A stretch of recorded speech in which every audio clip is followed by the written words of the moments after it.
Capítulo 131 Obscuro. Fernando achou a pergunta do elfo estranha, mas não havia motivos para esconder isso. Eu comprei numa loja velha. Como ninguém queria comprar isso, o dono me deu um desconto razoável. Ele respondeu sem expressão. Ao ouvir isso, tanto Elian quanto a Vika regalaram os olhos espantados. Mesmo Teodora ficou surpresa, ela havia pensado que essa armadura era um presente da Tenente Galia para Fernando. Vocês humanos tolos! Uma armadura de um Svartalfar sendo vendida com desconto? Que tipo de piada é essa? Elian falou nervosamente. O que eles não sabiam é que para humanos, essas armaduras traziam poucos benefícios, por isso mesmo que sejam altamente valorizadas entre os elfos negros, não necessariamente teria o mesmo valor nas mãos de sua contraparte. Fernando não entendeu por que esse elfo estava fazendo tanto alarde por essa armadura quebrada. De que adianta falar tanto sobre? Ela já está completamente danificada, provavelmente vou ter que jogá-la fora, Fernando falou, ao levantar os braços e olhar os buracos na região das costelas feitas por Bob William S.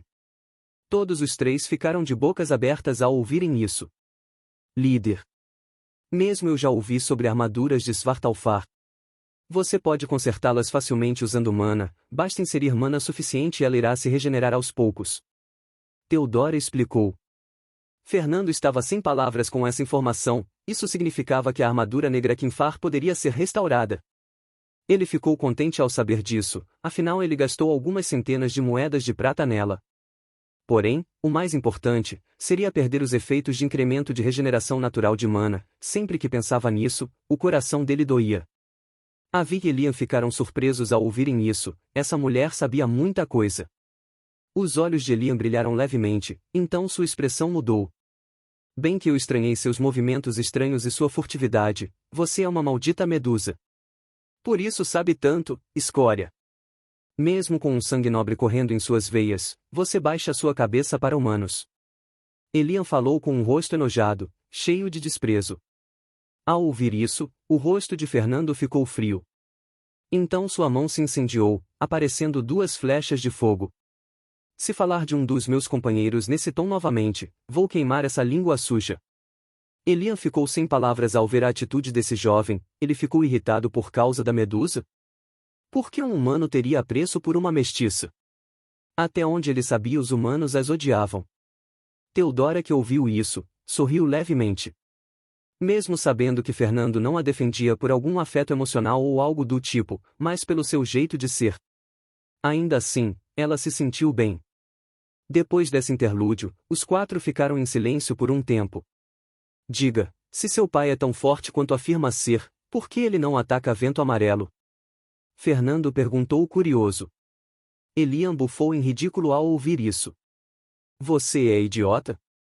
Nós elfos negros somos muito mais fortes que vocês humanos, então aniquilar uma, 2 ou 3 legiões suas pode ser feito, mas vocês são tão numerosos quanto insetos. Uma hora seríamos afogados por seus números. Não vale a pena. Fernando ouviu isso e finalmente entendeu. Havia um frágil equilíbrio no norte, os elfos negros não atacavam porque sabiam que perderiam numa guerra de resistência.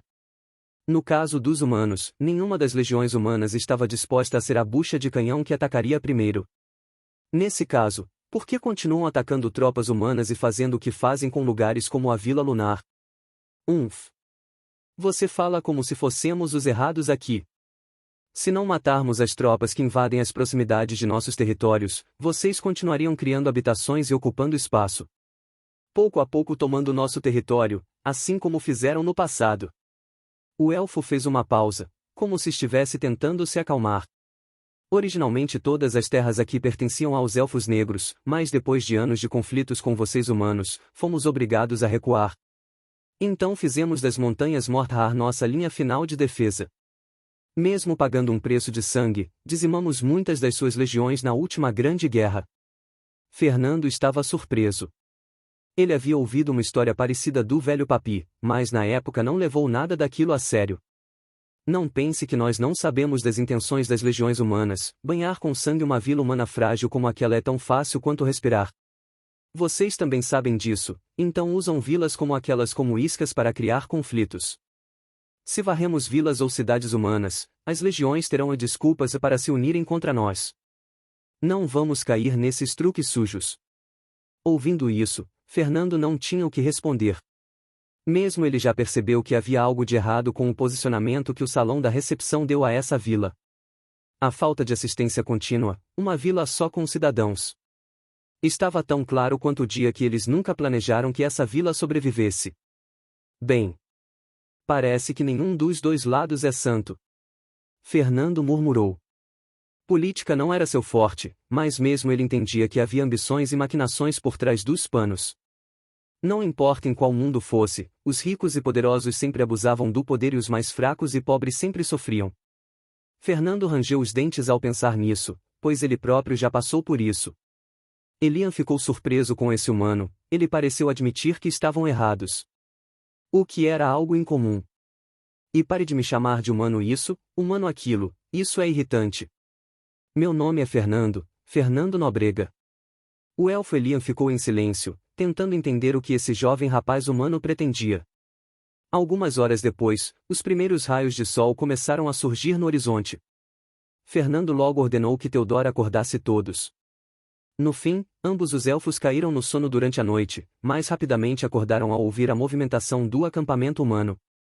Como eu fui descuidado. Dormindo enquanto sou refém de humanos. Elian disse, sem acreditar que havia baixado tanto a guarda. Senhor. Me desculpe, eu também acabei dormindo quando vi cochilar em Avik se desculpou. Assim que todos estavam acordados e se preparando para partir, Carol e os outros foram checar o estado de Tom. Ele ainda dormia, mas seu rosto que outrora estava pálido, tinha uma coloração muito mais saudável. Como eu sou patética, acabei deixando o cansaço me dominar e fui dormir. Se algo tivesse acontecido com o Tom, Carol falou se culpando. Quanto a isso, não tem com o que se preocupar, o líder veio várias vezes durante a noite checar como ele estava. Teodora falou ao lado. Carol ficou surpresa, Fernando sempre agia como se fosse calmo e racional, mas no fundo ele sempre era o mais emocional de todos. É a cara dele. Ela pensou sorrindo. O grupo partiu depois de comerem. Mesmo que tivessem descansado por algumas horas, todos ainda estavam visivelmente esgotados, não era algo que 2 ou 3 horas de sono poderia consertar. Talvez depois de dormirem e se acalmarem, o clima pareceu mudar, não havia mais aquele sentimento de medo e pavor de serem perseguidos. Então eles avançaram com cautela, seguindo a trilha que fizeram no dia anterior. A expressão de muitos deles mudou ao perceberem o local que estavam se aproximando. Luísa fez uma cara de remorso, Archie que estava ao seu lado a consolou.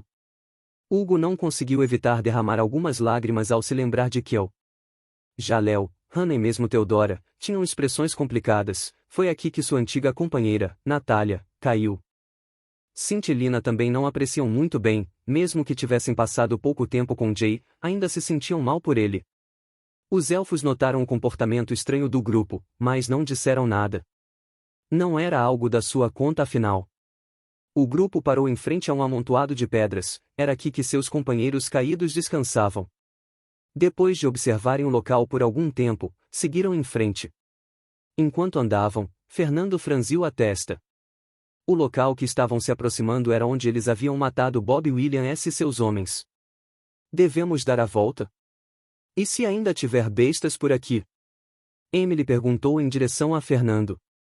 Não deveria ter, quando perceberam que não havia mais corpos, as criaturas devem ter brigado entre si. No máximo os vencedores assumiram a região como seu território. Simon explicou, como um ex-guia experiente, ele entendia muito bem do comportamento de criaturas selvagens. Vamos em frente!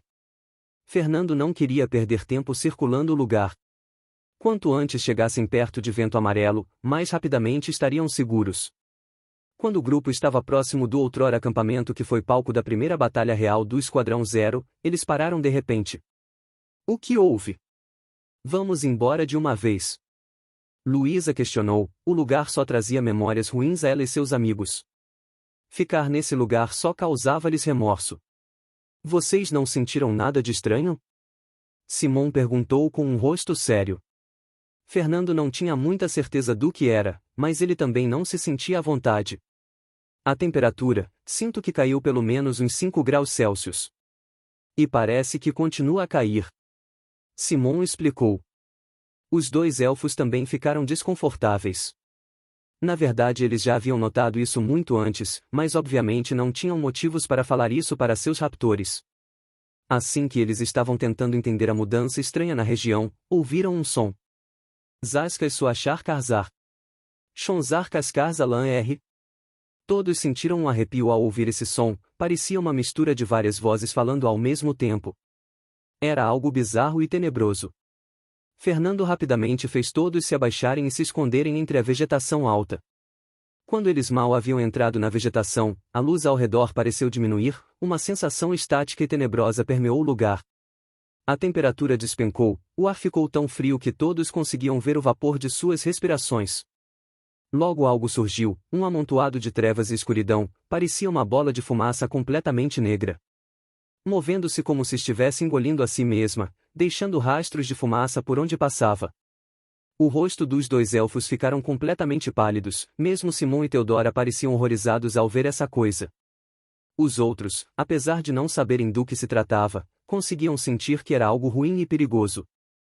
Assim que a criatura começou a se afastar, a elfa negra Vic puxou o braço de Elian, indicando que deveriam fugir. Mesmo preocupado com essa coisa bizarra, Fernando manteve parte de sua atenção nos dois, então rapidamente percebeu suas intenções. Em silêncio, ele sacou sua Kyurazer, barrando-os. Você é louco? Se atrair aquilo, todos estamos mortos. Elian falou entre sussurros, havia pânico em sua voz. Fernando manteve-se em silêncio, ele não era idiota. Embora não soubesse o que era, sabia que era perigoso. O que é aquilo? Perguntou com uma expressão séria. Afinal, mesmo os elfos que mantinham suas promessas com suas vidas em jogo, não pensaram duas vezes em fugir depois de ver aquela criatura. Aquilo é um obscuro.